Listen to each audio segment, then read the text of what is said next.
Higher, higher, burning fire, making music like a choir. Welcome back to Should You Watch This with the Popcorn Priest, the weekly podcast for movie enthusiasts, ex-movie theater projectionists, new and old friends. Take the time to talk about a movie that we just watched and answer that very question, should or shouldn't you watch this? I want to extend a legendary welcome to my special guest, Ike, for coming back, joining me for part two of our review of Legend from 1985/86. Welcome back. Thank you for having me, Chris. Glad to be back. So we're going to finish this one off. This is spoiler zone if you haven't listened to the show. If you haven't listened, go back and listen to part one, watch the movie, and then come right back and we'll give you some nice juicy tidbits from Legend. She is the purest innocence. He is pure evil. He is darkness. This one's a little longer, but I kind of like these old trailers. The powers of good and evil have been at work amongst us. Through the passages of time, many have attempted to probe and distinguish between myth and fact. What is innocence? What is purity? What is corruption? Look, ugly one-horned mule. What is evil?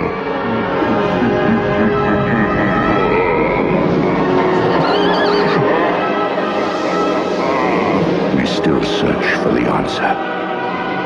The confrontation between the forces has captured the Not a great audio imaginations mix. of civilization's greatest philosophers, poets, and writers. Judge her with your heart, not your eyes. Now, through the cameras of one of the most innovative filmmakers of our generation, comes a motion picture to fire the spirit, to excite the senses.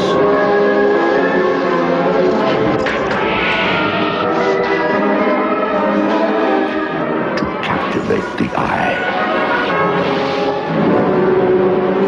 I am darkness. Ridley Scott's Legend. So that's interesting. That last soundbite was not Tim Curry. No, yeah. He was like, I am darkness. It wasn't like, I am darkness. It was like a different sound. So I thought that was interesting. That right there could account for some of the lost ticket sales, good 25%. Yeah, it was terrible audio. I couldn't. It was like, but that's what like old trailers sound like. They're like all scratchy and Legend. So, all right, let's jump into popcorn trivia. Let me tell you something, pendejo. All right, I forgot to. I know I introduced you, Ike, but if you guys want to go and check out Ike's podcast, it is called Create or Die, and you can find it on all of your podcasting places, wherever you get podcasts, wherever you consume them. Go check it out. It's really cool. It's about creativity and how others, like how their creative process works, and it's very enlightening. I invite you to go check it out. Thanks, Chris. Yeah, do it. All right, so popcorn trivia. I've got 4 or 5 interesting tidbits about Legend, and I'll just hit you with them. Okay. Tom Cruise reportedly wasn't happy. We mentioned last week that there are like many versions of this movie out there that you can watch. Mm-hmm. Really 2 that are available. The other ones are kind of out there, but he wasn't happy with the American cut of the movie and wouldn't talk about it for years because of it. He very much encouraged fans to go with the director's cut. So me and Tom Cruise are kind of at odds, Yeah. but I prefer the theatrical release. Tom Cruise says, go check out the director's cut. Well, and he's also, into Scientology. So what else?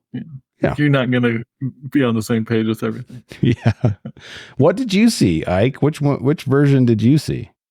Yeah. So initially, I don't remember. I'm pretty sure I didn't see this in the theater. My mom would have been like, no, Too scary. scary, devil worshiping. She was all, seeing the news about heavy metal and the D&D devil worshiping. And here it is infecting our kids' movies too. So that wasn't going to happen. But my dad did see it. And then the first time I saw it would have been on network TV version. Oh, okay. So you got that version.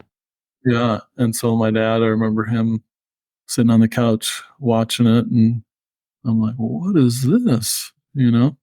He's like, well, come on over, son. I don't think mom's around. Yeah. He's like, is mom anywhere around? All right. Come over here. Check this out. And I was glued to it. Which one did you watch for the show? Like to record the show? In preparation for the show, it had the synth soundtrack. Okay. All right. So you got the theatrical I got it release. off of Apple. I rented it from Apple Movies. So okay. It's the American release. Yeah. Yeah. You got the American theatrical release is what you got, Okay. which again, I prefer that one, but Tom Cruise says no. It's fine. Yeah. All right. Who do you think this is interesting. Johnny Depp, Jim Carrey, and Robert Downey Jr. auditioned for Cruise's role. Oh. What do you think? If you were to pick another person for this, would you pick another actor or would you leave Tom Cruise or what do you think? Okay. So you said Johnny Carrey, Johnny. Yep. And Robert Downey. Robert Downey Jr. Yeah. Iron Man. Yeah, right. No, I mean, maybe Depp, but I think Cruise. Yeah, it's hard to imagine it without him. Yeah, I agree. It would seem weird, but again, it's because I'm just used to it. So, but yeah, Johnny Depp probably could have. I think he looks the most kind of elf-like fantasy at that time. Yeah, yeah, he's got very like pointy features. Mm-hmm. Yeah, so I like it. All right, this is another Cruise fact, which is not surprising, given his reputation for risking life and limb on camera, which we all know he does his own stunts. It probably won't come as a surprise that Cruise also did many of his own stunts on Legend. Wow. While most of Legend was shot in England, the film's water-based sequences were filmed in Silver Springs, Florida. According to Scott, there were alligators in the water 25 feet away from Cruise when they filmed. What? The boy's crazy. Yeah. I mean, the guy has a death wish for sure. Yeah. And I mean, I love him. That's why I love him. Right. More Tom Cruise stuff here. Okay. The famous scene in which Tom Cruise takes Mia Sara to see and touch the unicorns was filmed within the gardens of Pinewood Studios. At the time of filming, the vast forest set had been destroyed by a fire. This information was stated by Ridley Scott on the director's commentary on the Ultimate Edition DVD, which I own. Thank you. Pinewood Studios were built on the grounds of Hethendale Hall, a historic stately home also seen in many Pinewood films. So the gardens were long established and suitable for the dense greenery required for Legend. So apparently, they had this really cool set, and they couldn't use it because it burned up. So they had to use real vegetation. Yeah. Crazy. Fascinating. The Pinewood, is that the same one where they did a lot of Star Wars stuff? Yeah, and James Bond, a lot of James Bond films are in Pinewood Studios. Yeah. Mm-hmm. When writing the first screenplay draft, there was a scene. Okay, this is the one I was telling you guys about last week that would have created a strong rift in my desire to see this film and would have terrified me now and then. So there was a scene in which the Lord of Darkness torments the princess until she loves him. The scene wouldn't have ended thereafter, as the two would have supposedly had violent relations immediately after. Although Horzenberg undoubtedly had reasoning behind this idea, the concept was one of the first things scrapped in the editing bay. He voiced his heavy amount of disappointment, but remained agreeable when some rewrites were requested. And thank the Lord that it was not added into the film. Like, holy crap. Yeah. No, it was like they were really digging deep into their own darkness and trying to think, like, how can we portray this guy in the worst way possible? Yeah. Let's get him to do all the things. And and the studios are like, hey, no one's going to want to watch this. Yeah. Like, we're not going to make any money. So we gotta make it more like a fairy tale, dude. Yeah. All right, that's all my trivia I have. You said you have a little bit of notes. Like, is there any trivia that I may have missed before we get into beefs and puzzles? Sure. I've got one. Billy Barty. Oh yeah. Ball. I love that guy. You know, he's short, obviously. 3'9". That's not gonna surprise anybody. He's a little person. Mm-hmm. But this may come of some interest to your audience, and you may or may not know this, but he shares something in common with both you and I outside of the film business. Do you know what that might be? I don't know. Okay. Well, he longtime member of the Church of Jesus Christ of Latter-day Saints. Wow. There you go. Holy cow. I did not know that. And it's a long storied career, started way back in the silent film era in the 20s. Really? Yeah, He was also in one of my favorite horrible 80s movies that no one should like, but I really like, is The Masters of the Universe. He-Man, yeah. He's like, Gwildor. Yeah, Gwildor. Which, like, where was that character in the cartoon? I know. As soon as he starts talking in this movie, I was like, "Oh, Gwildor's here! Yes!" So great. Yeah. What a weird movie. He was in Willow. Oh yeah, the High Aldwin. Yeah, that's right. Oh. Which in my what is it? The universe, or like the magic? Yeah. In which finger? Well, the universe. And they have to pick one, and he's like, "There will be no apprentice this year." Yeah. I love that guy. Willow would have just gone with his gut. I know. He had it right all along. Yeah. Anything else? Well, let's see. There may be something. Okay. Here's another one. Robert Picardo. Oh yes. Star Trek Voyager fame. Correct. Who did he play in this film? Meg Mucklebones. Isn't that crazy? It's crazy. I mean, I can see it now that I dug into that, but that they had a couple of gender benders in here. They had that one, Meg Mucklebones, and then what was it? The Blix character, the little evil elf, was also played by a woman. Yeah, that's cool. Yeah. Well, and you know what's funny about what were you just talking about? Picardo. Yeah. What I do think is cool about the director's cut is they added more time with Meg Mucklebones. Yeah. There's like another 4 or 5 minutes, because I remember when I watched it just this last week, it's like you get this really cool creature, and then all of a sudden it's gone. Yeah. I mean, it's terrifying. I so in the TV version or whatever, they must have had that longer scene with that character, because I definitely remember being really freaked out by that. And then in this one, it's like he's barely asking her, "Are you going to eat me?" And then she's dead. Oh, okay. Yeah. They, how I guess they had a compressed time because they spent so much time on Tim Curry's makeup that they had all these other creatures to design. And so guess what they patterned Meg Mucklebones after? Like the face And I've seen a side by side of this, and it's exactly the same. I'm pretty sure I know. It's the witch from Snow White. Yes, it's exactly that. Totally see. Yeah. So they just put it up and like, just make it like this and we'll be good. And they did, and it's very creepy. That's cool. Wow, these are some good ones. I'm glad you brought those up because I did not include them in my trivia.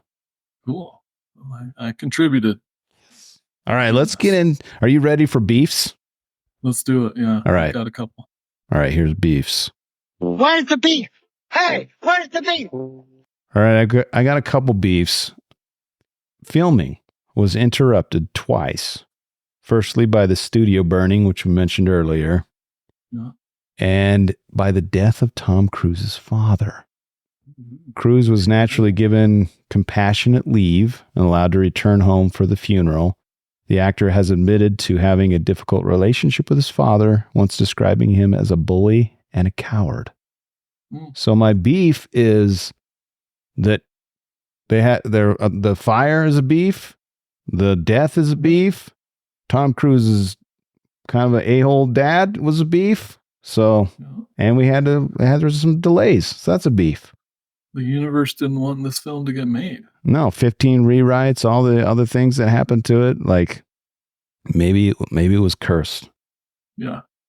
All right, here's my last beef. When watching any of Gump's scenes, there's always seems like something's a little off. Just enough of delay between his lips moving and his dialogue to keep you distracted. Was he dubbed? Yes, he was. It was a German actor, and they didn't like his accent. So they dubbed in a lady voice who was Blix, the other character that you just mentioned, who was played by a woman. Her voice was used for Gump's. I always thought it was like, is he really talking? It looks so weird, because it was weird. Yeah. It's a beef. So I would say that I think it was a good decision. I think the voice was perfect, but it's unfortunate that they couldn't get the dubbing right. Yeah, I agree. Yeah, I do like the voice. It added kind of a layer of mysticism, and you believe a little bit more like, oh, this is a full-grown elf. Yeah. It looks like a 10-year-old, but that voice, it has to be full-grown. Yeah, that is true. That's a great point. Like, it feels more adult in the young body. I like that. Yeah. What beefs do you have, Ike, with Legend? Yeah. So the first one, and I remember having a problem with this as a child, and it's probably, maybe I'm the only one, I don't know, but the unicorns, magical creatures. But as they were moving around, I couldn't help but see that horn just flopping around. Yeah. I'm like, pretty sure those are supposed to be pretty solid and like fixed to the cranium. My daughter brought that up too. She's like, Dad, that's wobbling around. I was like, yeah, well, unicorns don't really exist. So right. So yeah, that's a good beef. Yeah. It what about helped me. What about the orca sounds for the? Did you like that or dislike that? No, I did. Yeah, and that's interesting. Orca dolphin sounding sounds. Did you do some research and hear that they are for sure orca? No, just what it sounded like to me. I was like, that sounded like whales, some kind of a whale creature instead of a unicorn. But it's fine. Yeah. No, I could suspend my belief that unicorns might sound like that, but I couldn't suspend my belief in the wobbly horn. I'm like, nope. That's great. That's a good beef. Yeah. Any other beefs? Let's see. Yeah, I'm pretty sure there was at least one more. Okay, so, just as a kid, I don't think it would have bothered me, but, more recently, it's just kind of and you have the name Screwball, but kind of the Screwball characters get a little silly. And so, again, that's me being extra critical, but I would have liked to seen a little less of that, because it felt kind of like later on you got Power Rangers and those over the top kind of villains that are kind of silly, and I don't know. Yeah, the dialogue was kind of, it was obviously meant to lighten the tone, Yeah. but it did like, you could see that it took you out a little bit from the way everything else was layered in. And I can see that. Yeah. That's it. All right, man. I think we should close the beef section and get into puzzles. Ooh, let's do it. A sphincter says what? What? A sphincter says what? What? Exactly. I know that like a lot of people don't even know half of these sound bites, but I don't even care. Look them up. It's your homework. All right, popcorn puzzles. Viewers were divided on the film, to say the least. The test screening ended up being Legend's defining moment as the film went through dramatic changes following it. Most prominent among them were the cuts to the runtime, eventually reduced to 89 minutes, which we mentioned previously. Credited for this decision were a couple of audience members supposedly smelling of an illegal substance that expressed their displeasure during the screening. While most may have not minded, Ridley Scott seemed to see their comments as constructive. So some guys are getting a little high on their supply, and they're like, "Hey, I don't get this part. Like, what are you doing?" I love that Ridley Scott's like, "Yeah, we need to change that. You're right." Yeah, you're our target audience, so yeah, we hear you. I thought that was weird. My biggest puzzle is like, why so many edits? Why so many different versions? I mean, that's not good. Yeah, I could see, let's ensure that we hit our target for rating and not make it NC-17, which didn't exist at the time. Correct. With that scene you described. Oh man. Yeah. But other than that, yeah, I think we could have done some more character development, and Meg Mucklebone's part should have been there. Yeah. I agree. Yeah, well, that's a puzzle to me. My last puzzle is, this was crazy that I didn't know this, but Ridley Scott moved into fairy tale territory with Legend after making 2 science fiction films back to back, which we all know is Alien and Blade Runner, some of the best sci-fi movies ever made. However, at one point, Scott was poised to make another sci-fi movie and make it a hat trick. As in the early 80s, he was hired by producer Dino De Laurentiis to call the shots on the long in development adaptation of Frank Herbert's Dune. Whoa. Could you imagine Ridley Scott making Dune? That would have been crazy, dude. Yeah. Yeah. I'm a big fan of the 80s version of Dune. I haven't seen it. I haven't seen it in a long time. Okay. Did you read that in junior high? I did not. With you may have had the other English teacher. We had to read it. I forget her name, but yeah, she read it to us, and then we would take turns reading it, and we dove into the background. Like, the book Dune has like 100 pages of glossary. Oh my gosh. Terms, and so. Do you want me to tell you a story about that? Yeah. Dude, so I didn't read Dune like you just mentioned. I didn't have that English class with you in high school, but I read it recently because I went to see Dune, the new Villeneuve's Dune Part 1, and I was like, this is really cool, but I don't know what's going on. I like it a lot, but I'm not really sure what are these names? I don't know what's going on. So yeah. Exactly. And I was like, maybe I should read the book.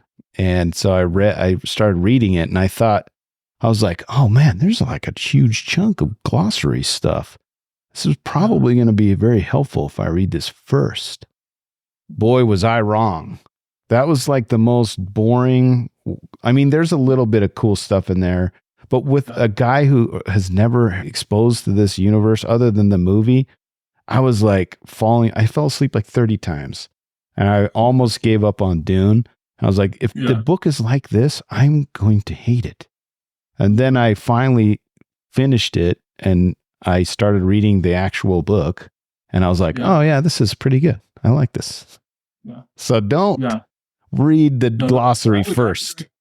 Yeah. You start with the book and then you come across something where you're like, oh, I'm not sure what that is. Let's go find it in the glossary. Yeah. And then go back. That's what an index is for, is to help you along the way, not read it in its entirety. Yeah. But anyway, sorry, I interrupted you. Good So, story. No, it's a good story. so Dune. Yeah. Where were we going with that? I don't know. Ridley Scott Oh was, yeah. Yeah. was Yeah. poised to direct it. And yeah, Correct. that I'm sure would have been amazing. Probably would have had some H.R. Giger, whatever, however you say his last Oh name. yeah. That would have been awesome too. Yeah. Have that spin on it. It would have been cool. Wow. Yeah. What a cool movie that would have been. Yeah. Have you ever, speaking of Dune, have you ever watched this documentary called Jodorowsky's Dune? No.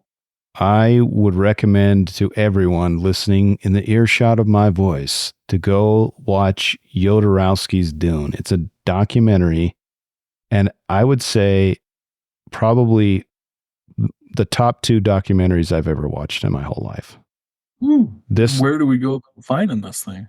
I don't know where it's streaming right now, because streaming platforms, the landscape is so horrible right now. It's like you go find something and then a week later it's like gone. Yeah. So I don't know. Look it up. It's this crazy Hispanic guy who was going to make Dune and then evidently didn't. And is this more recent documentary or back from like 80s, 90s? No, it's like 10, 15 years. Time is like weird with me now, but it's not old, but it's older. It's like 10 years old probably. Okay. But yeah, it's fascinating. And basically every science fiction film from like that point on had been influenced by his like attempt at making Dune. He never got to make his version of Dune, and all the people from his production basically jumped ship and went and made Alien. So Ridley Scott stole a lot of the like artwork even, and because H.R. Geiger was tasked to help this guy make Dune, and then ultimately it went over to be an Alien, and it's a crazy story, but yeah. Anyway, so I knew it that was meant to be. Yeah, at some point. H.R. Geiger and Dune. Okay, that guy.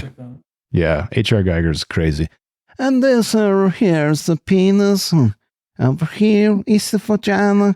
I make a big phallic area here. So big penis. That's like that. That's all he talks about. And he's riding around in his house in like a train. He's got like a little train, and he's like, I'm coming to in the area here. He's like in a train. What is this? What a crazy guy. Yeah. He was lucky he was born in the time he was, because otherwise, 30 years later, he'd be. If you want to hear some crazy H.R. Geiger stories, go listen to my Alien Pods, because that guy is nuts in a cool way. Yeah. Okay. Any other puzzles you have about Legend? Sorry, that was a little detour. My apologies. Yeah, that's good. And by puzzle, it's like things that make you think. Yeah, or things you didn't know about, or the stuff that you brought up were good. Like I liked it, but anything else before we get into our last category? No, well, let's just throw this out there. We talked about inspirations, and I would say that the Gump character was highly inspired by Puck from A Midsummer Night's Dream. Oh, really? Shakespeare. That's what very similar. I didn't know that. Yeah, I'm not saying that that's true. I'm just saying it seems very likely. Well known and really old, so we don't have that time issue that we had with Zelda. So I'm not on the whim say that it's probably true. No, I like that. That makes a lot of sense. All right, well, should we get into redemption? Let's do it. All right, popcorn redemption. I have exorcised the demon. All right, so this is our last category. It's meant to be here in case we watch a turd and we want to end on a high note. So Popcorn Redemption is for that. So please gather all your things you like about Legend, and then we'll give our rating and wrap this up. So I mentioned this briefly last week, but Ridley Scott maintains his pride in the film. Listening to him speak fondly of the film and its specific components confirms the admiration he has for the project.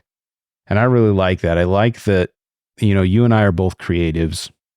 And I like the fact that there's this thing that you make, and sometimes you make it for money, you make it for like praise, you make it for accolades, you make it for prizes or whatever else. But sometimes you just make something and you're like, I just like this and I don't really care if everyone else doesn't like it.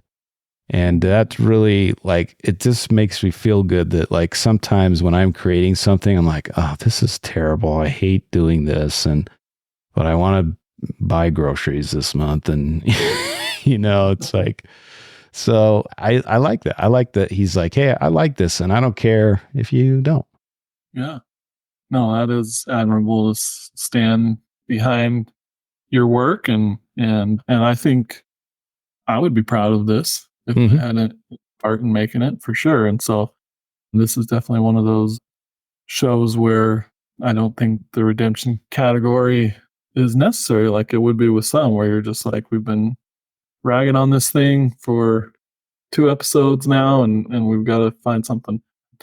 But one of my top things, and then I think we even heard it in some of the bad reviews, if you watch this for no other reason, the one redeeming thing for even the harshest critics would be Tim Curry's performance. Correct. As Darkness. And I'm impressed, and I was not expecting to hear your impersonation. Pretty well done. So I don't know. It's okay. I try my best at some voices. No, it's great. And then, but yeah, his lines, how some of those lines humanize him a little bit, and his attraction to Lily. Mm-hmm. How he talks about kind of opposition and all things, and I like it. I think for no other reason, go watch the film just for that performance. Yeah, and God bless Tim Curry. Like I think it was 2012 or maybe pretty recently he had a stroke, which really debilitated one of the sides of his body, and he's still doing some voice acting because he's kind of got that back up again, but definitely won't be able to do what he used to do. And I just love Tim Curry. He's such an interesting character actor, and he's been in so many different roles. And like even like me and my kids quote him all the time in Home Alone 2, where he's like, I love you, sir. That whole scene, he's just so great. And I wish the best for him. And he's just awesome, dude. Yeah. I will second that. All right. Well, let's, if you don't have any other redemption, I like that. I think the visuals alone, the costumes, the cinematography, the lighting, the makeup effects, the acting, it's just really cool. It's just a unique show that you don't get all the time. Yeah. Yeah. And I would just say go with the right level of expectations. Set your expectations. Yes. If don't go thinking that this is on par with Lord of the Rings. Go in there with, hey, I'm open to be entertained and I want to see some visually stunning stuff. And we got this cool performance, and I'm going to turn off my clichédar or whatever you want to call it. I love that. Hashtag clichédar. That's a great. That's the tagline for this pod. Turn off your clichédar. Yeah. I just thought of that too. Hey man, that's what creative minds do when they come together. That's right. All right. Well, my rating. This one's hard for me because I just reviewed for my 200th episode Goonies, and that has a lot of nostalgia for me, but it's also like one of my most favorite films of all time. So I'm going to give this. So my scale is from 1 to 5, and top marks are golden bucket, and then it goes large, medium, small, and then a burning, flaming bucket of popcorn. So I'm going to give this, I'm sorry, I have to give it a large bucket, dude. I like it. I just like watching it. So it's probably maybe a medium bucket, but for me, the nostalgia bumps it up a little bit. So No, I would agree. get mad at if you like. Well, I would have said like a 3.8. I'm on a 5 level, so I don't know where if that's in the large to. It's like a large to medium to large bucket. Yeah. Yeah. I like that. 3.8 from Ike. There you go. And then a 4 from me. Like a large bucket. Yeah. Yeah. All right. Well, any parting thoughts before we say goodbye to Legend? I would say, let there be a dawn. Yeah. The light. Bring the light. And use the unicorn to stab the darkness into the chest and push him off of a weird cliff into the darkness where he belongs. Oh, man. Well, that's it for this week, but I am with you always. Look for me in the cloud at Popcorn Priest. I love movies and would love it if you'd share the love. Share this with the movie lover in your life. Another way to support the show is by throwing a few shekels at the priest by visiting patreon.com/Popcorn Priest and see what extra perks you can enjoy. If you made it this far, go. Give us a 5-star review on Apple Podcasts or Spotify. I command thee. It really helps us out. And thanks for listening. And also, thanks to my first-time guest, hopefully not the last-time guest, Mr. Ike, my high school buddy. That's right. It's been a pleasure. Many hours in the art room together. That's right. Yeah, we talked a lot more about it on when I was a guest on your show, and have some good memories of our time in high school and our weird trips, and it was good. I appreciate you being on the show, man. Thank you. Well, remember, when you watch movies, you can pop in, pop out, or pop off, but always bring the popcorn. Who's